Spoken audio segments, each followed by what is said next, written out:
Alors, bon, on va reculer un petit peu loin, mais l'école, les écoles nouvelles, l'école active, parce qu'avant de s'appeler alternative, on ne retrouvera cet adjectif-là que vers 74, vers 74. Donc, avant, c'était les écoles nouvelles. Alors, l'éducation nouvelle. Alors, on va commencer aussi loin que Socrate. Socrate, que vous connaissez un peu, et qui était un grand pédagogue. Même s'il n'a rien écrit, il n'a absolument rien écrit, c'est-à-dire que c'est les autres qui ont transmis par tradition orale ce qu'il était, ce qu'il faisait. Platon s'en est inspiré par après. Sa mère était sage-femme et on dit que Socrate était un accoucheur des esprits. C'est-à-dire que pour lui, celui qui sait est celui qui est questionné. Alors, il était le maître de la question. Il questionnait pour que l'autre qui soit là réponde et se sente impliqué dans cette recherche-là. Alors, vous allez voir qu'il va inspirer par après Jean-Jacques Rousseau, très fortement. Alors, Jean-Jacques Rousseau, là, j'ai sauté quelques années, hein, bien sûr, hein, parce que je ne vous ferai pas la panoplie de tous les penseurs, mais les plus importants. Alors, Jean-Jacques Rousseau, 1712-1778. Je le dis parce que on va arriver au 18e siècle et c'est là où on va rencontrer le plus de penseurs et de gens qui vont mettre en œuvre des écoles nouvelles. Et c'est l'industrialisation, bon, c'est tout ça. Alors, Jean-Jacques Rousseau, lui, avec l'Émile, j'ai le livre ici, quelque part, mon petit Émile, l'Émile. Et bon, c'est intéressant comment il est divisé, ce livre-là, parce qu'il définit l'enfance par étapes. Alors, il fait l'époque nourrisson de 0 à 6 ans. C'est drôle, tu sais. Après ça, il définit, non, 0 à 2 ans, excusez-moi, nourrisson. De 2 à 12, l'âge de la nature.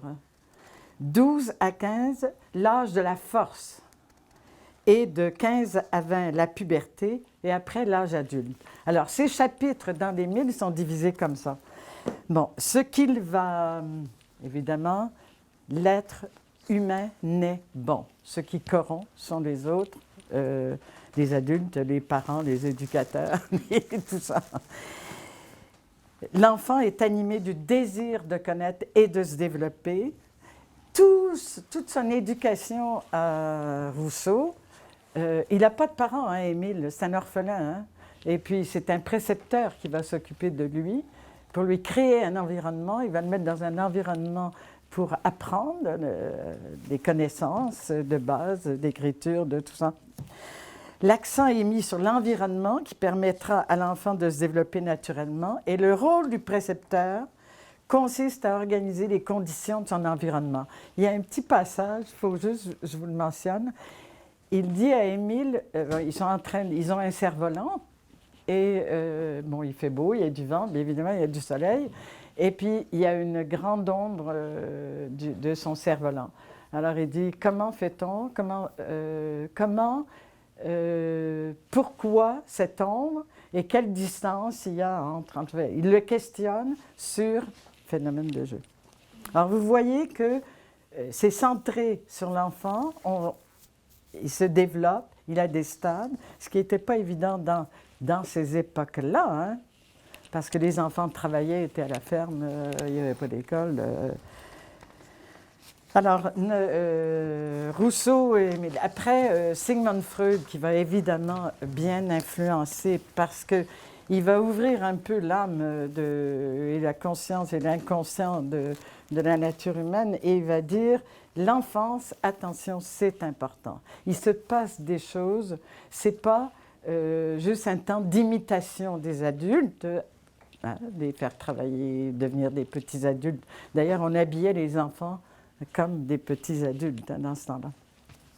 Bon, et bon, l'Édipe, l'idée de la sexualité infantile, de l'identité infantile, bon, je n'ai pas besoin de vous en faire plus, mais une des choses qu'il va dénoncer, c'est éducation autoritarisme crée névrose. Et cette idée d'autoritarisme va revenir chez d'autres, Cécile Reddy, par exemple, qui va fonder une des premières écoles, une première école nouvelle. Autoritarisme, parce que dans ce temps-là, c'était strate, punition corporelle, bon, etc. Alors, crée névrose. Et ça va être retenu. Carl Jung, ce sont des psychiatres, psychologues qui vont influencer parce qu'ils vont donner à l'enfance une place particulière. Carl Jung, lui, va surtout focusser sur le rôle de celui qui accompagne l'enfant, c'est-à-dire du précepteur, du maître. Il va dire, attention, oui, ce qu'on montre, les connaissances et tout ça, c'est bien, mais c'est surtout la relation pédagogique, la sensibilité et la personnalité du pédagogue qui va agir sur l'enfant. Alors, on va donner l'enfant, oui, mais centré aussi sur cet adulte qui passe du temps avec l'enfant. L'être de l'éducateur est la principale détermination de l'influence qu'il exerce sur l'enfant. On va le retrouver, cette notion-là, après, bien sûr, puis on la retrouve dans les facultés d'éducation. Après, Jean Piaget. Jean Piaget, lui, c'est... je ne vous ai pas donné les dates là, de Sigmund Freud, 1856, 1939. C'est intéressant de voir dans quel... c'est tout dans les mêmes dates. Hein. Carl Jung, 1875, 1969. Piaget, 1896. 1980. Donc, fin du 19e, qui est une époque très, très importante, avant la Première Guerre mondiale, parce que vous allez voir que ça va jouer, il va y avoir d'autres choses qui vont se jouer, mais c'est là où vont se jouer les principaux tenants de l'éducation nouvelle vont se trouver là. Alors, Jean Piaget, bon, ben ça, vous connaissez le nom, bon, psychologue, biologiste, épistémologiste. Et lui, la question, c'est comment se construisent des connaissances. Alors, il va étudier la logique de l'enfant. Cet enfant-là n'a pas la même façon de voir. Il est un être humain comme les adultes, mais il n'est pas... il n'a pas les mêmes facultés intellectuelles. Il va se développer tranquillement au rythme du temps. Alors, 4 grandes étapes. Là. Intelligence sensorimotrice 0 à 2 ans. Lui aussi, il divisait par stade, là, 6 stades là-dedans. Intelligence préopératoire de 2 à 6 ans. Intelligence des opérations concrètes et opératoires de 6 à 10 ans.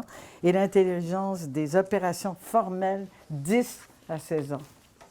Mais c'est intéressant et ça va être important aussi. Ça va déterminer des programmes, ça va déterminer des approches, ça va déterminer ces études de Piaget. Sauf qu'on en a oublié des bouts, je dirais. On a, dans les dernières années, moi je trouve, bon là j'ai un petit peu chaude par-dessus bien des trucs, mais c'est pas grave. Je trouve on reforce les enfants vers le haut. On ne leur fait pas vivre toutes les étapes qu'ils ont besoin de vivre par le jeu, par le langage. Alors, Jean Piaget. John Dewey, un Américain qui va agir, qui va être important pour ces tenants d'éducation nouvelle. Pardon? Dewey. D-E-W-E-Y, 1859-1952. Alors, c'est un philosophe américain de Chicago. Lui, il refuse le dualisme entre la pensée et la pratique et l'action. L'école a pour fonction de partir de l'expérience de l'enfant et de lui donner une direction. Il dit là, il faut abandonner les théories, abandonner tout ça. Il dit il faut recréer. Et il a fondé une école à Chicago, à l'intérieur de l'université, pour mettre en œuvre ses théories. Et sa grande théorie, c'est de « learning by doing ». C'était... Hein? Ah ouais, mais des fois, il faudrait se le répéter, hein? On l'oublie. Mais, disons, c'est un petit peu plus complexe que ça, mais c'est lui qui va être le grand instigateur des projets. Le projet dans les écoles, les écoles alternatives vont beaucoup s'inspirer de John Dewey. Puis il est aussi le premier à aborder l'enseignement et l'apprentissage avec un regard scientifique, c'est-à-dire il va essayer de mesurer. C'est pour ça que l'école, qui était à Chicago, qui a duré une vingtaine d'années, il voulait y mettre ses enfants. Il y a toujours cette préoccupation-là. Hein? C'est comme vous, c'est-à-dire mettre vos enfants dans une école qui vous correspond. Et il y a eu une centaine d'enfants qui y allaient et tous les universitaires faisaient de l'observation directe de ce qui se passait. C'est une école expérimentale, si vous voulez, à Chicago. Ça a duré une vingtaine d'années. Bon, alors ça, c'est les grands penseurs. Bien sûr, il faudrait rajouter Françoise Dolto, il faudrait rajouter, Françoise Dolto à une autre époque, Ivan Illich, Ivan Illich, une société sans école, Françoise Dolto a eu une école aussi. Mais j'ai attardé mon regard sur les pédagogues maintenant, c'est-à-dire ceux qui ont créé des écoles. John Dewey en a fait un, mais je ne savais plus trop où mettre, les mis là, puis on va le retrouver là. Alors, Pestalozzi, vous avez entendu, 1746-1827, il a fondé une école à Yverdon pour les enfants pauvres. Et ça, vous allez retrouver dans la création d'écoles nouvelles cette préoccupation très forte, les enfants pauvres ou les enfants différents, les enfants qu'ils appelaient attardés, les enfants déficients. Montessori, on va la retrouver là-dedans. Elle. Cécile Redi, 1858-1932. Cécile Redi, c'est un pasteur anglais et c'est la première école nouvelle à Boston. À Boston, école à la campagne, nature, contact direct avec les choses, pièces de théâtre, journal, apprentissage en lien direct avec l'expérience de l'enfant, géométrie, arpentage avec le jardinage. Bon, vous voyez le spectacle un peu, là. Une école à la campagne. Il s'élève contre les collèges traditionnels anglais. Et Dieu sait si c'était dur. C'était des internats, c'était à la dure punition corporelle, etc. Autodiscipline et tutorat, c'est ce dont il va faire la promotion. Francisco Ferrer, un Espagnol, 1859-1909. Francisco Ferrer, libre penseur espagnol. Vous allez voir que tous ces gens-là n'ont pas de lien direct avec l'éducation. C'est une pensée sociale sur ce qui se passait autour d'eux qui les amène à l'urgence de créer une école différente. Alors, il fonda Barcelone, il fonda l'école moderne basée sur une pédagogie libertaire. Ça va être important, libertaire. Ces principes, unir l'atelier à l'école, faire collaborer parents, instituteurs, ouvriers, enfants. Ça a l'air très moderne, hein, ces trucs, c'est début du 20e. Hein? Et puis on dirait ça, dans certains milieux, les parents ne sont pas encore les bienvenus dans les écoles. Hein? Préparer les enfants à la vie qu'ils mèneront, en stimulant leur curiosité, en organisant des leçons hors les murs de la classe où se passe la vie. Et puis, il aura un sort difficile. Sébastien Faure, libertaire et anarchiste français. Et quand on dit anarchiste, c'est sûr qu'il conteste une certaine forme de société. Il créa l'école Laruche, située près de Rambouillet. Il prend les enfants de 6 à 16 ans, comme les gens de pensionnat. 3 groupes, vous allez voir les multi-âges. Ça, c'est intéressant de voir que ces gens-là regroupaient. D'abord, faisaient des écoles mixtes, ce qui était impensable. Alors, c'est des gens qui voyaient loin. Alors, des groupes de 6 à 10 ans, 10 à 13 et 13 à 16 ans. Enseignement principe de l'école, enseignement non directif, refus du classement, de l'examen, des punitions, études sur le vif, vivre l'expérience de la solidarité, de la communauté, pas de division entre le travail manuel et le travail intellectuel, éducation intégrale. Viendra Maria Montessori. Maria Montessori, 1870-1952, première femme médecin d'Italie. En 1907, elle créa son école, la Casa dei Bambini. C'est beau, hein? La maison des Bambini. Vraiment joli. Dans un quartier pauvre et pour les enfants attardés. Parce que c'est sûr que comme médecin, elle regardait ce qui se passait, puis elle voyait bien que les enfants, les mesures d'hygiène étaient terribles. Il y avait une mortalité infantile incroyable. Et après, les enfants traînaient les rues jusqu'à temps qu'ils soient un petit peu grands et forts pour aller aider à travailler dans les usines ou ailleurs. Alors, les principes, les écoles Montessori, vous les retrouvez un peu. C'est surtout des maternelles. Il y a quelques écoles qui complètent, mais c'est surtout des maternelles, enfin de premier âge jusqu'à 5-6 ans. Offrir à l'enfant la possibilité de s'épanouir dans un cadre adapté à ses besoins, en respectant son rythme, ses particularités individuelles. Ce n'est pas un groupe qu'on veut former comme des bataillons d'armée, c'est des individus. En l'éveillant à la vie sociale, alors une de ces phrases, c'est « Aide-moi à faire tout seul ». C'est beau, hein? Aide-moi à faire tout seul. Développement d'autonomie, importance d'un matériel. Et Montessori avait beaucoup développé ça. Tout un matériel, une routine pour que l'école ressemble aux enfants. Rudolf Steiner, dont il y a des écoles à travers le monde, plus de 1000 écoles à travers le monde, Rudolf Steiner, les écoles Waldorf. Est-ce que vous savez d'où ça vient, Waldorf? L'école Waldorf? Non, hein? Moi, j'ai trouvé ça tellement cute, là. Alors, Waldorf, ça vient de la ville où il a démarré son école pour les ouvriers d'une usine de cigarettes qui s'appelait Waldorf Astoria. Astoria, l'hôtel, hein, à New York, Waldorf Astoria. Alors, autrichien, allemand, il réagit à l'école allemande qui faisait trop appel au rationnel. Il propose une école qui fait appel aussi au côté irrationnel, spirituel de la personne, dans le respect de la doctrine anthropomorphique, c'est-à-dire le chemin de la connaissance visant à restaurer le lien entre l'homme et le monde spirituel. Il a fait plein de trucs, là, l'agriculture biodynamique, il a même fait des produits de beauté, il a fait des médicaments, puis il a fait des écoles.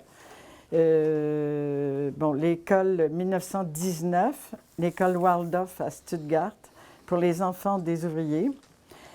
Et lui aussi, il voit les enfants de 0 à 6 ans, période imitation, le jeu. 7 à 14 ans, édification du corps astral. 14 à 21 ans, accès à la pensée abstraite. Formation complète, tête, cœur, main. Ils ont toute une théorie, ils n'ont aucun moyen moderne, hein, les ordinateurs, ils n'ont que des matériaux nobles. C'est toute une comment dire? Une construction philosophique. Oui, c'est une construction philosophique et plus que spirituelle aussi. Et spirituelle, oui. Et les profs sont formés 3 ans hein, pour aller, n'enseignent pas dans les écoles de Waldorf sans avoir une formation spéciale. Bon, alors, mais il était parti de ce... Alexander Neil, Libres enfants de Submarine, qui nous a inspirés, qu'on a lu, qui est abîmé, que les parents lisaient, que les... 1883-1973, psychanalyste écossais, qui s'est promené, lui, entre l'Allemagne. Hein. Il a eu des liens, d'ailleurs, avec Steiner, bon, etc. Il a fait sa formation de psychanalyste. Il créa une école à Leiston, l'école Submarine. Et ses principes, c'est une école basée sur la liberté. C'est le self-government, l'autogestion de l'école et de ses règles par la communauté de l'école, les enfants. Les adultes ont un droit de vote, les enfants ont un droit de vote. Grosse réunion, le vendredi, c'est le tribunal, et ça fonctionne encore comme ça. Et c'est sa fille qui développe l'école, enfin qui dirige l'école. 75 enfants internes, regroupés dans trois groupes d'âge.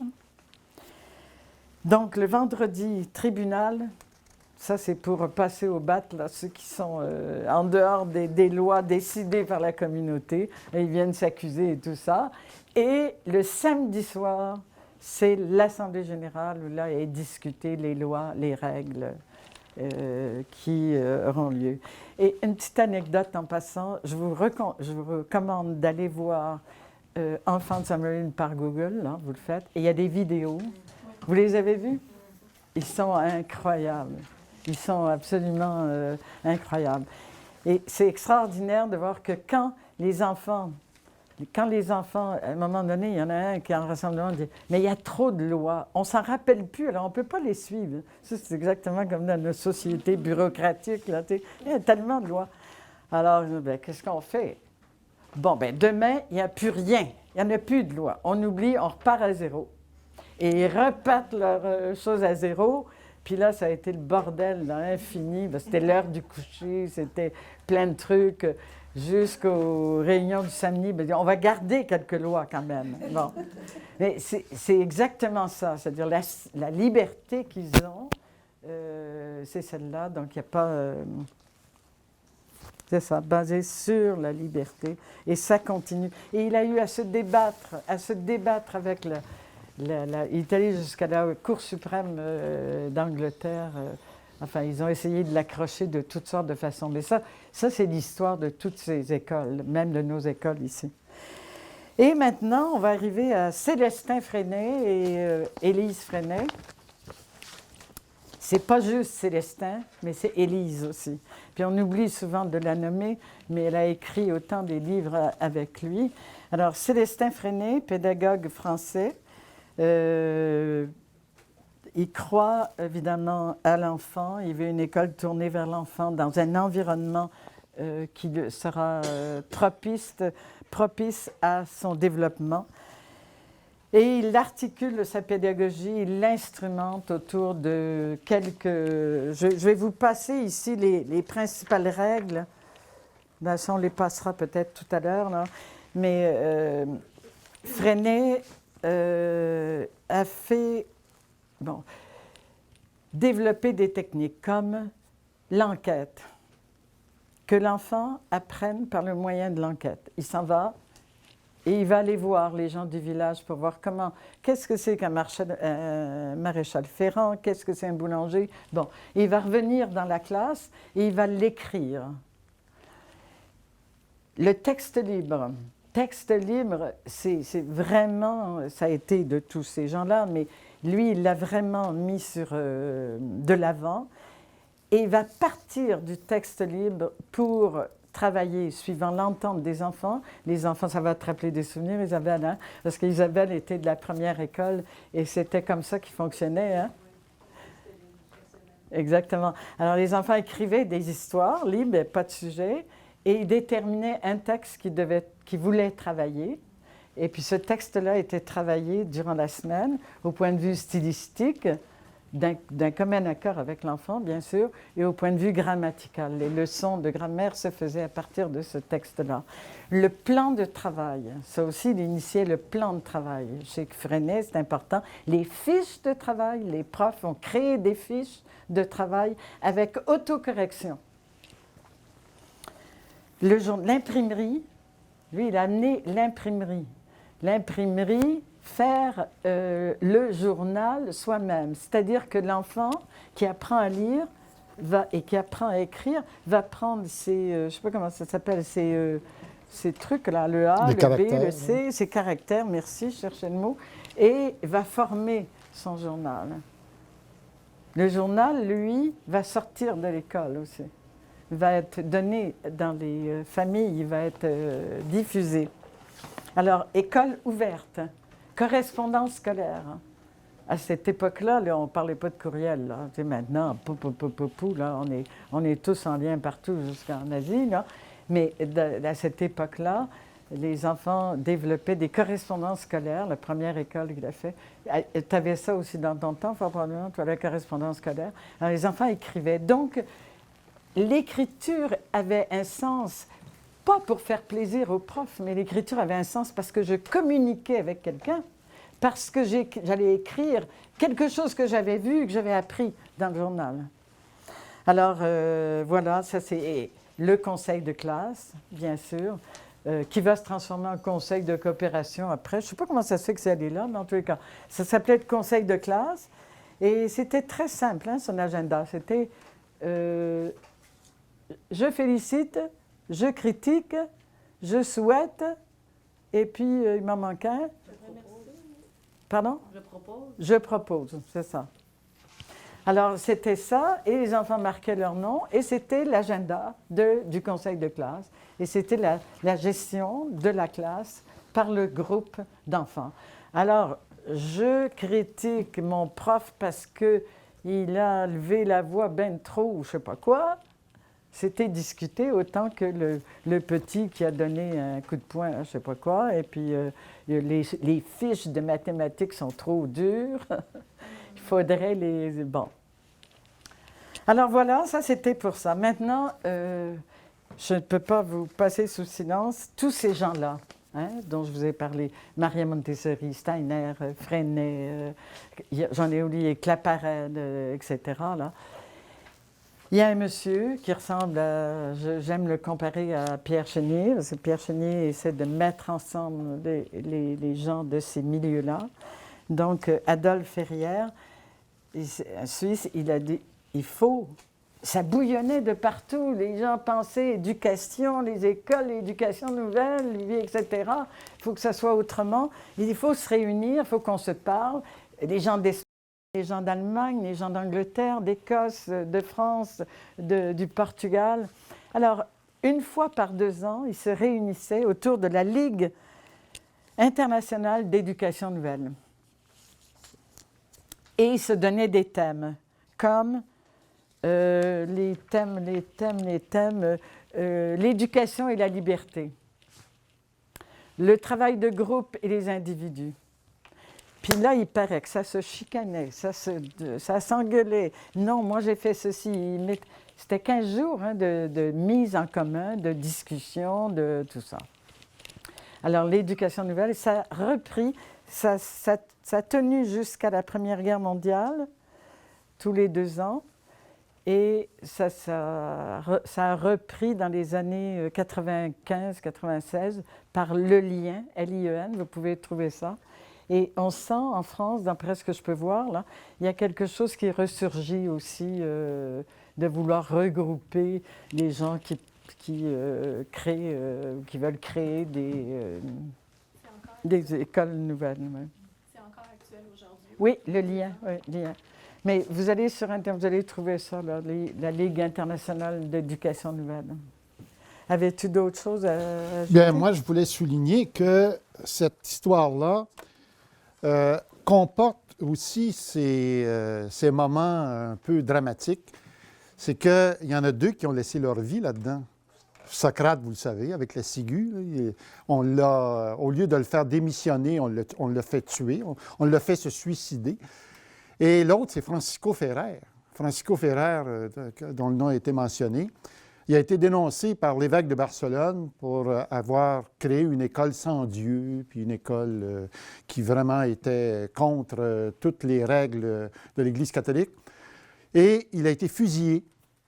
Et devant son peloton, il a dit, « Écoutez les enfants, faites-vous-en pas, c'est quelque chose de normal, ce qui se passe. Alors, écoutez, je suis innocent, puis vive l'école! » Libre! Mais alors, c'est vous dire que hein, leur histoire est assez tordue. On en rigole, mais c'était sérieux. Hein? Les écoles, on a fermé des écoles. Et une autre chose que je voulais aussi mentionner, c'est que tous ces gens-là ont vécu la guerre, la Première Guerre mondiale, sont revenus de ça un peu amers en disant « Mais c'est ça notre société? Ouais. C'est ça, là, ce qu'on veut faire? » Les adultes, ils ne sont pas par là, mais ils sont partis, ils s'en vont faire la guerre. Nous croyons, et vous le constatez, nous allons croire à l'éducation. On va prendre les enfants quand ils sont jeunes, puis on va leur créer un milieu où on développera des êtres qui vont être pacifistes, qui vont être libres, qui vont Voilà. croire à la liberté. Alors, les motivations étaient de créer des citoyens différents, libres, critiques, mais libres. Alors, Alors- heureusement, actuellement, vous n'avez pas les mêmes motifs. Eux autres, c'était la guerre. Vous autres, ici, on est dans un pays de paix, on est dans un monde de paix, évidemment. Donc, c'est tellement un monde qui ne favorise pas ces pédagogies-là, n'est-ce pas? Parce que c'est un monde de paix déjà. Hein? Voilà.